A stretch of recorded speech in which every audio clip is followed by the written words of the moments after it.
Aridity. Right, so this was going to be the title for the album. Mm-hmm. This was always going to be the title track. It is probably the most personal song I think I've ever written, which says a lot considering what we've been through the other tracks. But this one's probably the most personal song that I've ever wrote lyrically. It's also probably the most proudest I think I am of a track as well. This is the one for me that kind of like really is and defines KMRS. To me, this is the one that kind of goes, yep, this is why we wrote music together. Mm-hmm. Through shared experience, through shared likes in terms of music. I mean, there's not really much that we kind of disagree on, I suppose, on musically. We tend to, like much of the same things. And this one was and is an absolute standout for me. There's quite a lot behind the lyrics in Aridity. So just to go with the title. So I was kind of looking at like weather terms, and we discussed it because, like I said before, a lot of the stuff is very organic, oceans, forests, all this kind of stuff. And we were looking at weather terms, and we found this term which was about arid. Aridness and arid, which obviously arid means devoid of all life, devoid of moisture, of water, just completely barren. And we came up with this term aridity. So it was this idea of being almost like emotionally arid to an extent. So this fundamentally is a song to honour people that we've lost in our lives. Speaking from my own personal experience, went through a period of time where I lost quite a few people in almost like a very short window, including pets as well. It was just, it felt like every month there was just someone who'd passed away, and that was really challenging and just a really difficult time. So what I wanted to do is I kind of wanted to write something that was quite quietly optimistic, but at the same time honoured those who we'd lost. And this was one that I really did take seriously. I sat down and it took me quite a few hours to write this one. I did a lot of research into various different terms, and I was looking into things to do with memory and just lots and lots of different terminology to create this massive, I wish I still had it, I don't have it anymore, this massive file that just had loads of different words on it. And one of the things that I found was this idea of something called trace decay, and it's kind of the idea, or it's I don't know if it's an actual specific term for something, but it's when you sort of lose the memory of something or someone, and then you replace it with a lie, but then you start believing the lie. So it's almost like when you might have a memory from when you were a kid, and you can recollect it, but half of it is complete lies, because over time you lost that memory, so you just embellished it a little bit, but now you've embellished the lie, and now you believe in it. So I wanted to keep that in there because I wanted, with these individuals that we'd lost, I wanted to create this song where I didn't want any of that to happen with the people that we lost. I wanted to keep their memory as they were and remember them as they were for as long as we possibly could do. So that's where the line, "I won't let you fade away like trace decay," comes in. I want to keep you in my memory as clear and as vividly as I could. So the term aridity refers to grief, and refers to kind of essentially being very bare and again being kind of devoid of emotion. But again, it's optimistic. It's kind of let the rains fall, let life grow once more. It is almost like, yes, grief is horrendous, not talked about enough in my opinion. It's really wildly misunderstood. It's individual to the person, and something that I'd kind of experienced myself in my own way and still continue to right now. So this is the idea that yes, I've experienced this, but by keeping these memories alive, you then let rains fall and let life grow. And there is a term right at the end which is I know I can keep you alive, I hope I can keep you alive. And it's quite literal to an extent, but it is almost like I want to make sure that you kind of live on in whatever stretch that may be. The ending, I've had people question me before, because there's at the ending it says brother, sister, child and father, and I've asked people have asked me before and said kind of like, why is there no mother in there, or like why uniquely is it brother, sister, child and father. And while it's not literal, and I'm not obviously going to go into kind of who they refer to, but each of those refers to an individual person that I lost, or someone or something that I lost at that time. So, and you'll also notice in the video that we did, each of them has its own little image kind of behind it, and that's in reference to that individual person as well. So it's very, very personal, is that one. It is hopefully, I would say maybe, I would like to say that I'm honouring those individuals by writing that song. It's supposed to be optimistic. It's not necessarily supposed to be sad.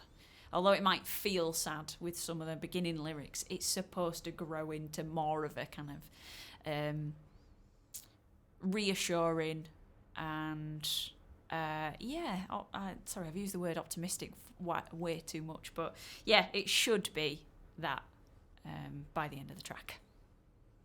Yeah, because I guess this is kind of the halfway point of the songwriting sessions. I mean, like I said, we had Quiet, we had Infinite, we had Tide, we had a very early version of Embers, which was never recorded. Another song that we didn't use, and then I guess potentially I maybe had an idea for Passage, but Aridity was kind of fully formed. Mm. And every song from Aridity out was definitely it tried to capture a lot of the magic. Oh God, horrible word, but a lot of the magic that happened in that track. And again, I'm always in awe and flabbergasted by the idea that the music is always written separate with no major concept in mind. There's a few times where I've given you an indication of what I think potentially it may include, or it could be a word, or like I said with Embers, I give you an idea of a lyric and then it gets changed, or we'll talk with Persistence. I wanted a specific thing and it kind of you took the reins and ran with it. Mm-hmm. But again, for me, I think it's the hardest song personally I worked on to get right. That doesn't mean any of the others I didn't work hard on, but for me it was so important to get right. Yeah. For a number of different reasons. We'd always alluded to people, or we'd always alluded to situations in other songs. I say we, like I write lyrics, but you've always alluded. But again, we unfortunately we do share a lot of the grief process, and things have affected us both at similar times, or we've had shared life experiences. So it always refers to us and everybody. And I have that in mind when I write lyrics as well. It's not just my perspective; it's our perspective in many of the tracks. So like when I heard them and when they kind of fit, and although the other songs have been written with things in mind, this one being especially for two people who are obviously in the know, everything like this. To other people who listen to it who don't know us, it's probably not obvious, but to people who know us, they'll be like, we know exactly who you're talking about, or we know exactly what you're talking about, and having it although it's not black and white, we don't mention names and we don't say the people, but for us it's like we reference them in the song, like they are there now. They're not just this idea of grief affects us all and everyone's got their own person or people they've lost. It's like, no, these are the people that we lost and these are the people that kind of affected this. And when I don't even know what the term is because it's not an out-of-body experience, but when I remember hearing the vocals for the first time, and it just demolished me. It was just like, I just, as if words like this can be created, as if words like this can perfectly match music. That again, I had no major intention for what the lyrics should be or sound like. I don't give you melodic points. I don't give you anything like, oh, try this run or try this lead or melody or whatever, or don't do it here, do it here. I'm not prescriptive like that because I'm not good at that, which is why I leave it up to you. But and likewise, I'm no good at the music side of things. Oh, well, when we get to tell, there's some good stuff in there that you did that again I wouldn't have thought of. And it will all change if we do a second album. It will be opposite way around. I'll write all the lyrics. You write all the lyrics, and I'll do all the music. No one will ever listen. Well, from a lyrical perspective, no one will ever write it. You'll be fine. I'm going to write it all on a Casio keyboard with the bossa nova setting turned on. That's just going to be like 12 tracks of bossa nova. We'll still find a way to make people cry, mate. We always do. We always do. So yeah, for me, it was like. No, I guess I can't gush love for this song without feeling like I don't like the other songs. I like every single song, but this was just kind of, I don't like clouds parting, stars aligning, sun shining, whatever you want to say. This was like, this is it. Like you said, this is like the sound. Yeah. I guess the other songs were just, they had to be done as ways to get things out of the way of like, right, I want to write this kind of song, I want to write this kind of song to get to this. Yeah. So I can vividly remember coming up with the main intro riff. Again, I love delay, and I love playing around with delay. So, keeping the timing of the delay right, but in what you play, you can get the delay to have like a stutter feel or a triplet feel. Although I'm not a fan personally of the band, I know a lot of their songs, but I guess like Edge from U2 is quite famous for this kind of thing where he uses a lot of delay to kind of wash the sound out. But again, like it was never in my mind. It was only something I thought of after. Like, oh, Edge kind of does similar things to this. So yeah, when I came up with that riff and that chord progression, that's a chord progression I've loved since the early 2000s because at the time I didn't know. At the time it sounded nice to me, but in recent months I've realised it is the chord progression from Castles in the Sky by Ian Van Dahl. Nice. Nice. Apart from one little kind of change, but it's which is, and now you've said that, they sound exactly the same. Yeah. Which, I guess, it's like my homage of my love of like early trance and stuff like that. So it's a very trancey chord progression. Of course, it's not created or it's not, realised in the same fashion, but it is that's the chord progression. And again, I knew and going back to Anathema again, those bloody Liverpudlians that I loved so much. I knew I wanted to kind of model at least the structure on a song of theirs, which kind of you're seeing a bit of a pattern now where a lot of our songs are kind of quiet loud. Yeah. I mean, some of our songs do have ups and downs and are a bit more formulaic, but I never think about pop form. I never think about structure. I just think about ideas and like, this sounds cool, let's put it together. And sometimes, with things like Gold, you did some editing on that. You were like, you changed a bit of the arrangement around. Yeah. I think you've done it on a few others as well. But yeah, I knew that I kind of wanted it to have this section, and then it needed to basically just go. It needed to just explode into this big thing. And I really like the way that you write because I don't know whether it's because you're a drummer or probably whatever it is. No, but like the thing that I found really interesting really early on when we were writing music was that you don't necessarily write in that pop structure. So 4 bars or 8 bars of this followed by 4 or 8 bars of this. It was kind of interesting that there'd be like 6 bars of this and then 4, or like just think like you said, not a verse and a chorus, an A and a B section, and then a B and a C. And I found that really interesting and really unique because working with many other musicians, you do fall into those comfort zones and you do fall into that kind of like, well, we'll have an intro and then we'll have a verse and a pre-chorus. unless you explicitly go out to write music that's in a prog style or in a, an avant-garde kind of style. And I don't think that whether you intended to do that, I don't know, but I just found your style of writing really unique, and I really responded to that. It's purely because I don't take, and I don't. It's not in a horrible way, but I don't take into consideration vocals. I just don't. I just write music. I think that's great though. Like that's great. I guess if you're a singer-songwriter, you kind of you are sitting and you know, maybe your music is a little bit more simplified, and then your vocals are kind of the thing that people maybe attach to. Your hooks are buried in your hooks are from your melody. Yeah. Where for me, I've always been like, well, I can't.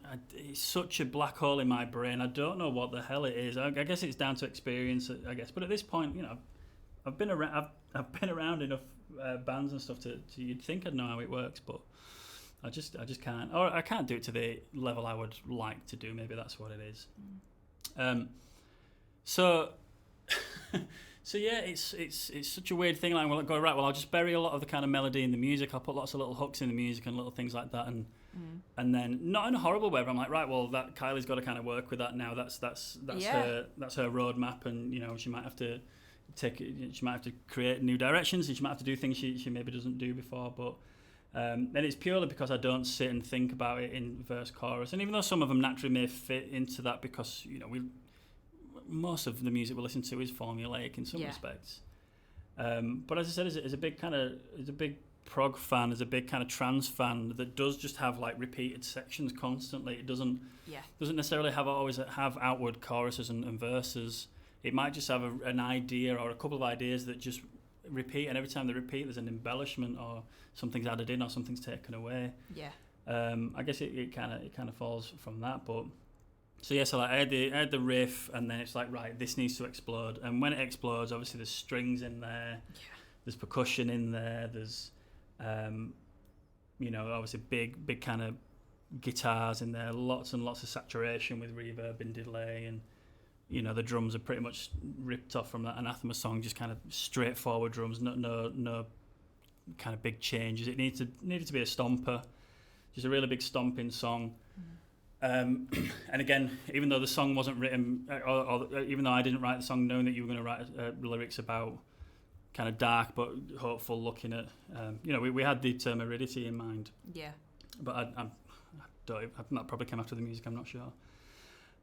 But it is kind of like that end piece for me is euphoric in some sense. It is very much kind of like, you know, everything's gonna be okay. Yeah. It's, you know, it's gonna take a while to get there, but everything's gonna be okay. And it just explodes into this kind of, hopefully what it comes across is this just big kind of joyous, without sounding cliche, this big kind of celebration thing. And you know, everything is just kind of, even though the chords don't change, the kind of intention behind them is less fragile. It's more kind of purposeful.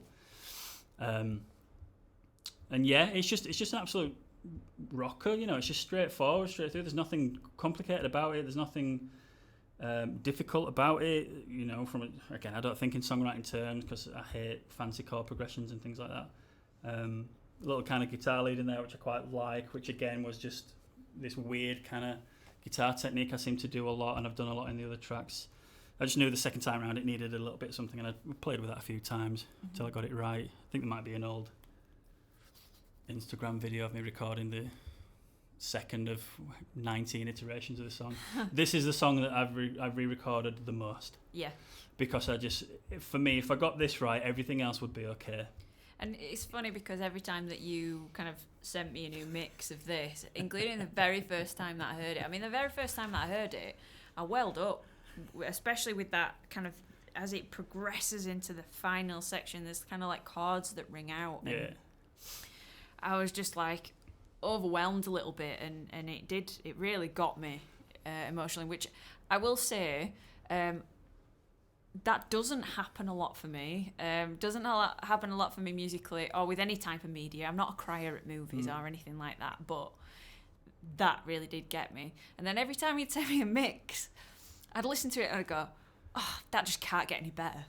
And then like a few days later, oh, I've done another mix of Aridity. All right, okay then, let me have a listen.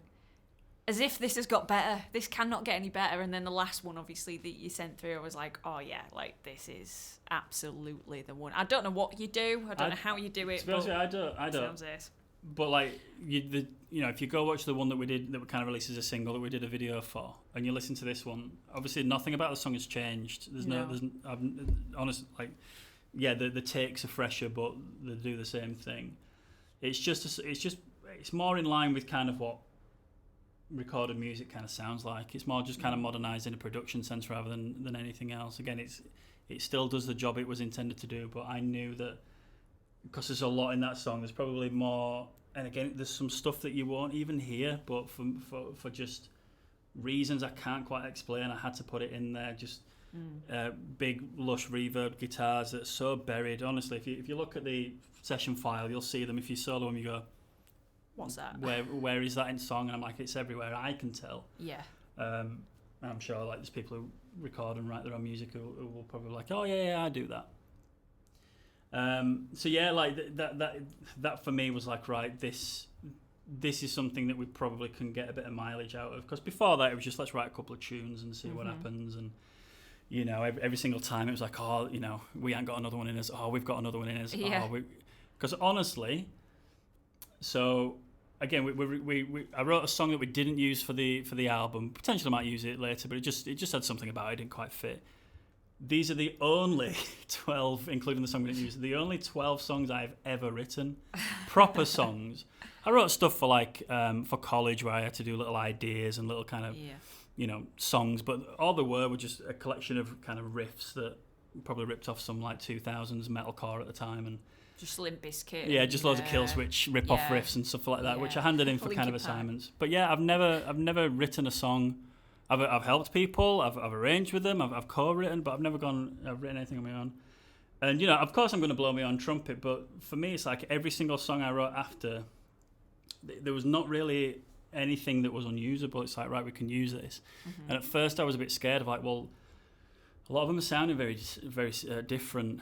Yeah. And again, what is this? What are we? What is this collection of music? Because that's all it is. It's a collection of music. It doesn't, you know, it's like that's our homage to that band. That's wearing our influences on our sleeves with this electronica thing. This is as wearing his rock stuff on his sleeve. This is our kind of, we ain't got a clue wearing it on our sleeves. Yeah.